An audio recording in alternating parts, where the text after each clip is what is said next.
हाँ जी, +2 क्लास ਆਪਾਂ ਹੁਣ शुरू ਕਰਨ ਲੱਗੇ हैं principal of management business study का चैप्टर। ठीक है, मैं ਤੁਹਾਨੂੰ वीडियो च भी कहता सी ऑडियो च भी कि this is the last chapter जिहदा मैं PDF भेजा है। इस तो बाद हर बच्चा अपनी बुक का अरेंजमेंट करेगा। Okay, principal of management chapter च ਆਪਾਂ ने की कुछ करना है कि मैनेजमेंट ਦਾ प्रिंसिपल्स ਕਿਹੜੇ-ਕਿਹੜੇ है, ਉਹਨਾਂ ਦੀਆਂ ਕੀ करैक्टरिस्टिक्स है, हैनरी फॉयल के प्रिंसिपल्स ਕਿਹੜੇ है। हैनरी फॉयल एक बहुत ही पॉपुलर मैनेजर होया है जिसने बहुत सारे प्रिंसिपल्स दिते हैं। वो प्रिंसिपल्स तुसी इस चैप्टर दे विच पढ़ने हैं। ये चैप्टर काफ़ी इंपॉर्टेंट चैप्टर है। मेनली हैनरी फॉयल के जिहड़े प्रिंसिपल्स हैं दैट आर इंपॉर्टेंट वन। ठीक है, हुण इहदे विच सब तो पहला आपां की करना है मीनिंग की ना प्रिंसिपल्स ऑफ मैनेजमेंट का। ये की कहना है, देखो प्रिंसिपल ऑफ मैनेजमेंट का मीनिंग करन तो पहला तुहानूं प्रिंसिपल्स का मतलब पता होना चाहिए। हुणे प्रिंसिपल तुहाडे स्कूल के प्रिंसिपल नहीं हैगे हैं, ये वो प्रिंसिपल है बच्चे जिहड़े प्रिंसिपल किसी मैनेजर नूं गाइडलाइनस प्रोवाइड करते हैं, उन्होंने दिशा निर्देश दिंदे हैं भी उन्हें काम नूं किस तरह करना है। जिवें लिखता तुहाडी बुक वाला the principle refers to as मैं बोर्ड ते लिखा है principles are fundamental truth. Fundamental की होंगे है मौलिक बेसिक ट्रूथ है अबाउट सम फिनोमीना, किसी फिनोमीना को लैके जिहड़े बेसिक ट्रूथ है उन्होंने आप प्रिंसिपल्स कहने हैं। It serves as basis of thought. ये सानू की दिंदे हैं, साडे थॉट्स नू बेसिस प्रोवाइड करते हैं। प्रिंसिपल्स की प्रोवाइड करते हैं, साडे थॉट्स नू बेसिस प्रोवाइड करते हैं।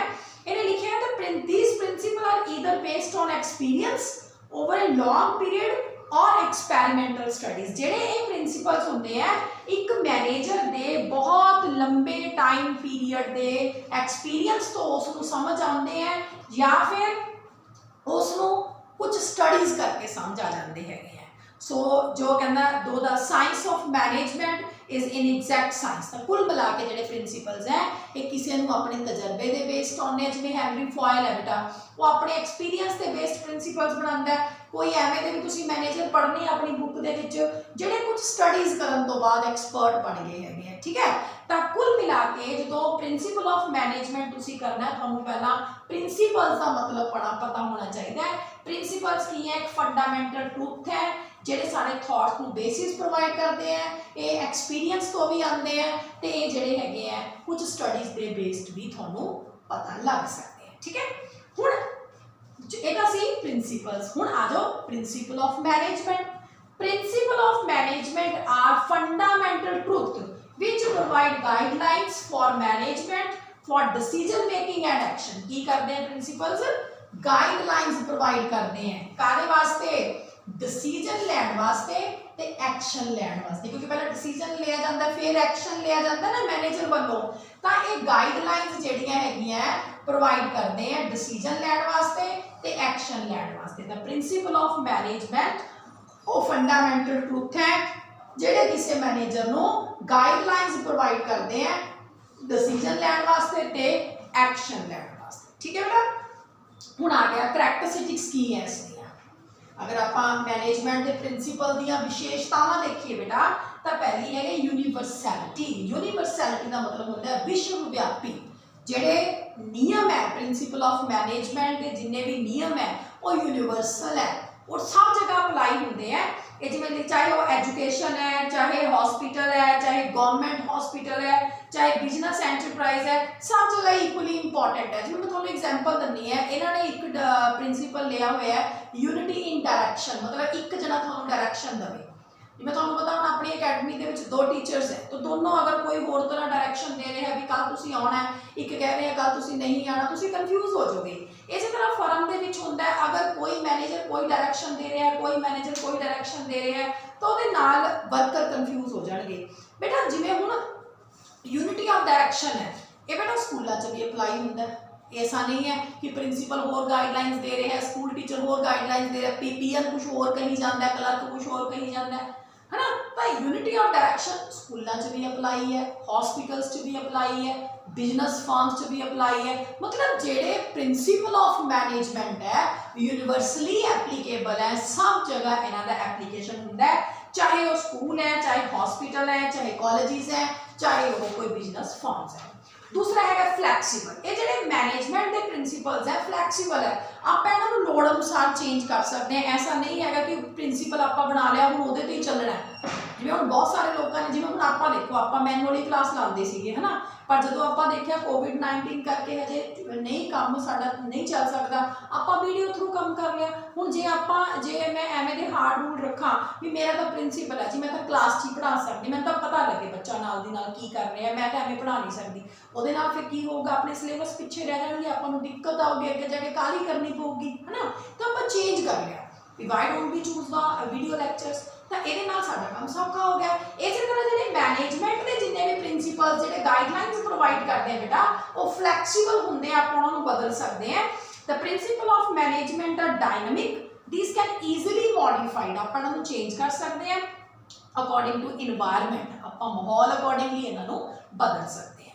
तीसरा है कि रिलेटिव, रिलेटिव होता बेटा जो दो का कंपैरिजन करता है। ਜਿਹੜੇ प्रिंसीपल ऑफ मैनेजमेंट है ये रिलेटिव होंगे हैं, ये दो लाइकली एंटरप्राइजेस का कंपैरिजन करते हैं। जिवें लिखता है it means the environment of to enterprise may not alike, therefore necessary adjustment in management principle is necessary according to situation while applying them। बेटा एवें होंदा कि जदों आपां दो फर्मां नूं कंपेयर करते हैं तो आपां देखते हैं कि उन्हां दे अंदरला माहौल काफ़ी फर्क है। एक फर्म दे विच मैनेजर अच्छा है, एक फर्म दे विच वर्कर अच्छे हैं, एक फर्म दे विच पीएन अच्छा है, एक फर्म च क्लर्क अच्छा है, एक दे विच लेबर चंगी है, दोनों का माहौल अलग है। फिर आप की करते हैं इन्हों अप्लाई करने वास्ते इन्हों उस फर्म के अकॉर्डिंगली आप बदल लेंगे हैं। तो मैनेजमेंट के जोड़े प्रिंसीपल्स हैं इन्हों फर्म टू फर्म अप्लाई करन लगे थोड़ा बहुता मॉडिफाई करना पैंदा है, इस करके ये रिलेटिव होंगे हैं। रिलेटिव होंगे जोड़े समय और स्थान नाल बदल जाते हैं। एक फर्म के विच प्रिंसीपल किसी होर तरह डिफाइन होगा, एक फर्म के विच किसी होर तरह डिफाइन होगा।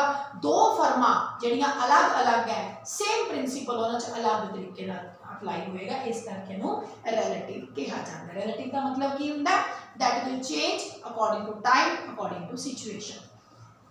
Number 4 is equal in significance, इसका मतलब है कि जेडे प्रिंसीपल्स है ये इक्वल है, मतलब की है इन्हां दी वैल्यू इक्वल है। ऐसा नहीं है कि कोई पर्टिकुलर प्रिंसीपल ज़्यादा इंपॉर्टेंट है, कोई घट इंपॉर्टेंट है, सारे के सारे प्रिंसीपल्स इक्वली इंपॉर्टेंट है। जिवें कि तुहाडी बुक लिख रही है all the principles of management are equal in significance, सारे इक्वली इंपॉर्टेंट है। It implies that no one principle has greater importance than the other. ऐसा नहीं है कि एक प्रिंसीपल बहुत ज़्यादा इंपॉर्टेंट है एक नहीं है, सारे इक्वली इंपॉर्टेंट है। जिवें कहता unity of command equally important है यूनिटी ऑफ डायरैक्शन दे। यूनिटी ऑफ कमांड की है थोड़ा एक कमांडर होगा, यूनिटी ऑफ डायरैक्शन की है थोड़ा दिशा निर्देश देने वाला एक होगा, तो कहता दोनों बराबर ही इंपॉर्टेंट है।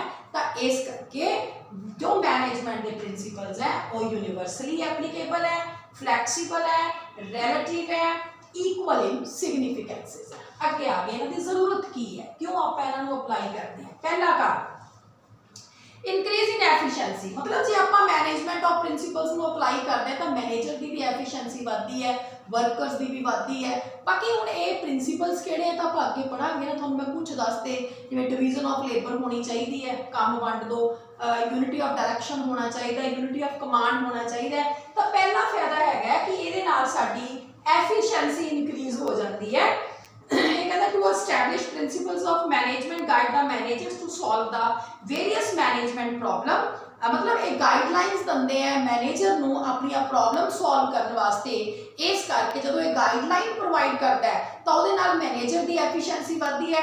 जो मैनेजर चंगा काम करूगा तो वर्कर चंगे काम करनगे, वर्कर चंगे काम करनगे, फर्म ग्रो होगी। तो पहला फायदा सानूं इहदा की हुंदा कि इहदे नाल फर्म की एफिशिएंसी बढ़ती है। Crystallize the nature, crystallize in nature, crystallize का मतलब की हुंदा बेटा डबल आएगा। क्रिस्टलाइज का मतलब हुंदा है कि आपां इन्हां प्रिंसीपल्स नूं जदों अप्लाई करते हैं तो साडी मैनेजमेंट का नेचर मतलब निखर के सामने आता है। नेचर ऑफ मैनेजमेंट जिहड़ा है क्लीयर हो जाता है। The undertaking of principle of management help in analysing and crystallise the nature of management. ये मैनेजर को ट्रेनिंग भी मिलती है फॉर्मल तरीके दे नाल ते उन्होंने काम करना भी सौखा हो जाता है। अगर कोई चीज़ क्लीयर नज़र आ रही है, उसका विजन सही है तो सानू समझनी सौखी हो जाती है। इस करके मैनेजमेंट के प्रिंसीपल्स जोड़े है वो जो मैनेजर है उसको गाइडलाइंस प्रोवाइड करते हैं, उसको एक प्रॉपर जोड़ा है वे देने हैं, वो वर्क को क्रिस्टलाइज करते हैं। नंबर 3 है टू प्रमोट रिसर्च। की करता है जी ये जो साढ़े प्रिंसीपल्स हैं रिसर्च को प्रमोट करते हैं। वर्कर्स जिहड़े हैगे आ और जिहड़े मैनेजर्स हैगे आ उन्हां नूं एक तरह का एनकरेजमेंट मिलता है जिहदे नाल ओह नवीं खोजां करके अपनी फर्म को प्रमोट करते हैं। कहना management principles are developing as a discipline, so it has attracted many scholars toward its study.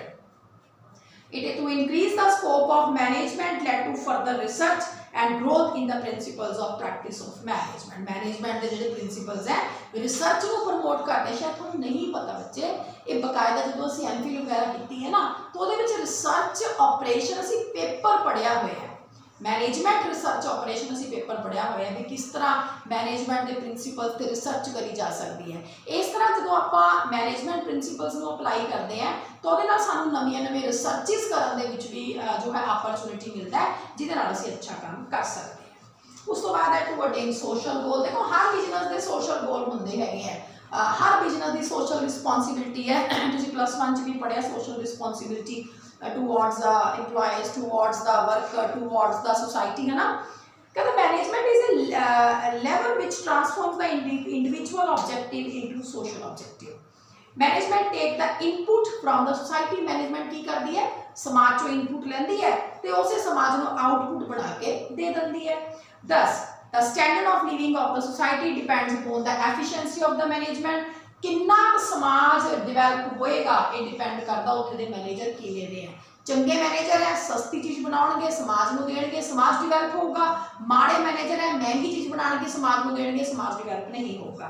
तो इस करके मैनेजमेंट जिहड़ी हैगी है अगर वो प्रिंसीपल ऑफ मैनेजमेंट को लैंदी है तो समाज प्रति अपनी जिम्मेवारी चंगी तरह निभा पाऊगी जिहदे नाल सोशल गोल अटेन करने सौखे हो जाएंगे। ठीक है जी। उस तो बाद ये रिपीट हो रहा है। अगला आ गया टू फैसिलिटेट ट्रेनिंग। वर्कर को ट्रेनिंग मिल जाती है जो तुम MBA वगैरह करते हैं तो उत्थे तुहानू बकायदा प्रिंसीपल ऑफ मैनेजमेंट पढ़ाए जाते हैं। ये बेटा इदां दे प्रिंसीपल है जिन्होंने पढ़ के ही बंदा काफ़ी ज़्यादा ट्रेंड हो जाता है। इन्होंने पढ़ के तुसीं बहुत ज़्यादा ट्रेनिंग ले लेंदे हैं। ये कहता कि the conceptual framework of management principle is useful for imparting formal training for the future managers. Future manager कौन है? तुसीं लोग जिहड़े MBA करोगे वो फ्यूचर मैनेजर्स हैं जिहड़े आने वाले समय मैनेजर बनणगे उन्होंने फॉर्मल ट्रेनिंग ये प्रोवाइड करते हैं। प्रिंसीपल्स ये दसते हैं मैनेजर को कि उन्हें कदों कित्थे किवें अपने डिसीजनस लेने। उस तो बाद कोई इंटैग्रेट वेरियस रिसोर्सिस। इंटैग्रेट का मतलब कि इकट्ठा करना, बहुत सारे रिसोर्सिस को इकट्ठा करन सानू हेल्प करते हैं। बहुत सारी एक्टिविटीज़ को coordinate Karan they which help करते हैं। मटीरियल्स को इकट्ठा करन दे विच भी सानू हेल्प करते हैं। की फायदे सानू इन्हां प्रिंसिपल्स दे हो गए। एफिशिएंसी बढ़ गई, नेचर क्रिस्टलाइज हो गया मैनेजमेंट का, रिसर्च पर प्रमोट हुई है, सोशल गोल अचीव हुए है, ट्रेनिंग मिली है ते वेरियस रिसोर्सिस दे विच इंटैग्रेट हो गए। अगे आ गया फॉयल। फॉयल्स प्रिंसिपल। मैं तुहानू पहला फॉयल की हिस्ट्री दसना चाहूँगी कि फॉयल कौन सीगा। ये बेटा फ्रेंच का इंडस्ट्रियलिस्ट सीगा, इन्हें फादर ऑफ मैनेजमेंट कहा जाता है। जिवें फादर ऑफ इकनॉमिक्स कौन है? Adam Smith. उसी तरह फादर ऑफ मैनेजमेंट कौन है? Henry foil.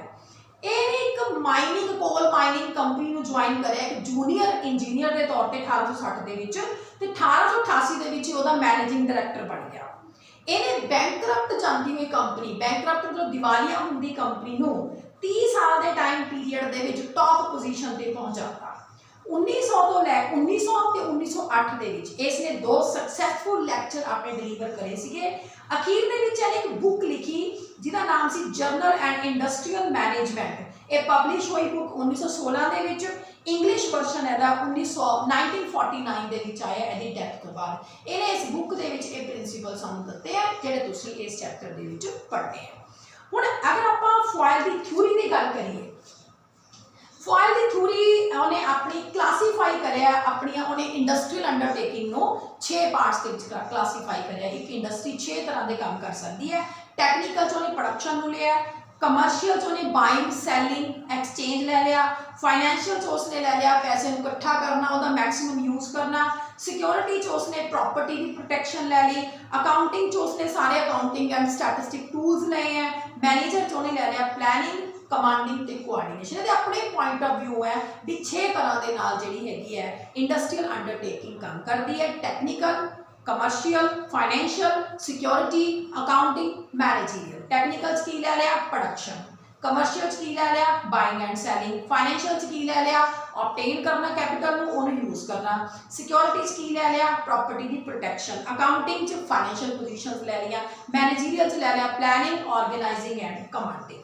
ते अगे हेनरी फॉयल ने अपने जिहड़े प्रिंसीपल्स है उन्होंने तीन पार्ट्स च डिवाइड करिया, मैनेजरियल क्वालिटीज, एलिमेंट ते जनरल प्रिंसिपल्स ऑफ मैनेजमेंट। किहड़े-किहड़े मैनेजरियल क्वालिटीज, अगर तुहानूं फॉयल दे प्रिंसिपल आने तीन पार्ट्स च डिफाइन करना है, मैनेजरियल क्वालिटीज, एलिमेंट ते general principles of management. J question general principles of management by Henry foil है फिर कले प्रिंसिपल्स देने हैं, जे फॉयल से प्रिंसिपल पूछे जाने तो तीन टॉपिक तुसीं एक्सप्लेन करने होंगे। तो मैनेजरियल क्वालिटीज उन्हें मैनेजर दी की दसियां बड़ियां सिंपल है, मैनेजर फिजिकली फिट होना चाहिए, मैंटली स्ट्रॉन्ग होना चाहिए, मॉरल तौर पे वो ईमानदार रिस्पॉन्सिबल होना चाहिए, एजुकेशन पक्षों वो इंटैलीजेंट होना चाहिए, वो हाई क्वालिफिकेशन होनी चाहिए, टेक्निकल नॉलेज होनी चाहिए, तो जोड़ा है उसमें प्रॉपर एक्सपीरियंस भी होना चाहिए, ताकि वो काम कर सकता है। फिर नैक्सट जोड़ा है एलिमेंट